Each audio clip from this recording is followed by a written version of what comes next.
Bismillahirrahmanirrahim. Assalamualaikum warahmatullahi wabarakatuh. Apa khabar semua sekali? Diharapkan semua berada dalam keadaan yang baik-baik sahaja pada hari ini dan seterusnya, insya-Allah.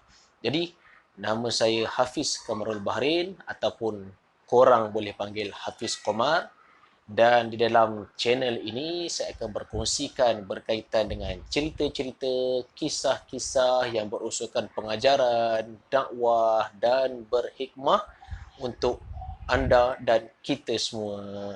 Jadi, bagi korang yang nak tahu kisah yang selanjutnya, jangan lupa tekan subscribe laju-laju untuk perkongsian selepas ini. Cuma pada kali ini saya nak berkongsikan, saya nak mempersembahkan satu edisi khas untuk para pendengar sekalian. Jadi, apakah edisi khas yang nak dikongsikan ini?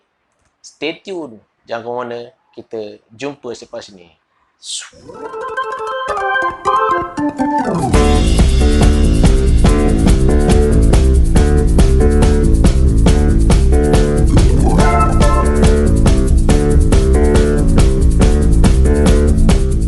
Bismillahirrahmanirrahim. Assalamualaikum warahmatullahi wabarakatuh. Bertemu kita lagi dalam channel Hafiz Komar. Jadi seperti yang telah saya janjikan tadi, saya nak berkongsi kepada semua sekali berkaitan dengan edisi khas yang khusus pada hari ini untuk semua. Para pendengar sekalian, baru-baru ini berlaku hujan yang sangat lebat yang luar biasa menyebabkan banjir kilat berlaku di kawasan kami ini. Agak mengejutkan apabila terdapat perumahan ataupun kawasan yang sebelum ini tak pernah berlaku banjir, jadi banjir di kawasan perumahan mereka yang dikatakan sampai ke paras dada, ada kawasan yang sampai paras dada, ada kawasan yang sampai paras pinggang dan sebagainya. Dan perkara ini saya lihat sendiri, bukan saya dengar daripada cerita orang, bukan saya dapat daripada mana sumber, sebab berlaku di kawasan kami dan saya lihat sendiri.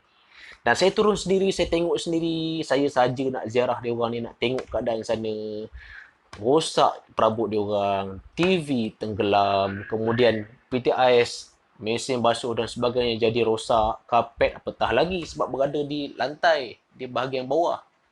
Dan saya sangat kagum ada di antara mereka yang bersabar, bertabah, boleh menganggap ini sebagai ujian daripada Allah Subhanahu Wa Taala. Para pendengar sekalian, kalau korang pernah menghadapi banjir, korang mesti boleh imagine macam mana kesukaran nak menghadapi emosi dan sebagainya pada waktu tu. Dan bagi korang yang belum pernah menghadapi ujian banjir ataupun yang seumpama dengannya, mungkin kita tak boleh nak imagine macam keadaannya. Tapi Masya Allah, tengok dia orang ni punyalah tabah lah, punyalah tenang. Boleh cuci rumah pula lepas tu dengan tenangnya, dengan senyum pula tu. Kita boleh lihat sendiri. Saya lihat sendiri keadaan dia orang ni. Dan saya nak kongsikan kepada para pendengar sekalian, terdapat satu kumpulan anak muda ni. Satu kumpulan anak muda ni yang menawarkan tenaga dia orang, yang datang daripada berbagai tempat, yang menggelarkan diri dia orang ni sebagai jabatan amal. Jabatan amal. Dia orang gelarkan, dia orang namakan diri dia orang sebagai jabatan amal. Dia orang menggunakan tenaga dia orang ini dengan percuma sahaja membantu rumah-rumah, membantu penduduk-penduduk di kawasan persekitaran yang terjejas ini mencuci rumah, membersihkan rumah dengan peralatan dia orang sendiri, dengan menggunakan duit dia orang sendiri, tenaga dia orang tawarkan, dia orang bersihkan rumah-rumah yang terjejas ni. Saya turun sendiri, saya tanyakan kepada orang, saya tengok pada orang, saya tanya dia orang ni daripada mana ni? Awak semua daripada mana ni? Tak pernah nampak pun kawasan ni. Ada dia orang kata daripada kawasan Puchong, ada daripada kawasan Hulu Langat, Kapar, Shah Alam, Kelang, Hulu Selangor paling jauh, Hulu Selangor. Datang semata-mata untuk membantu penduduk-penduduk yang terjejas akibat banjir ini. Para pendengar sekalian, saya tertarik dengan diorang punya kesungguhan yang datang daripada jauh. Dan saya tanyakan mereka ni, berapa upah mereka ni? Saya tanyakan ni, berapa upah yang korang dapat ni? Diorang cakap apa? Kami tidak dibayar dengan upah pun. Kami tak dapat upah, kami tak dapat apa-apa pun, kami hanyalah, inilah kami harapkan saham kami di akhirat nanti. Saya jadi kagum bila dengar diorang cakap ni. Dan saya tertarik dengan apa yang diorang sampaikan, dengan kesungguhan diorang tanpa mengharapkan balasan, tanpa mengharapkan wang imbuhan. Bahkan diorang keluarkan wang diorang untuk diorang datang ke kawasan kami ini untuk sama-sama membantu penduduk-penduduk yang terjejas teruk akibat banjir dan sebagainya. Itu sekumpulan anak muda. Dan diorang ni, hebatnya diorang ni siap ada tersusun dia punya gerak kerja diorang ni. Diorang ada bilik operasi, kemudian diorang ada ketua yang menyusun segala gerak kerja pembersihan. Diorang dah siap susun dah. Saya tengok diorang ni, Masya Allah, hebatlah korang ni, saya kata.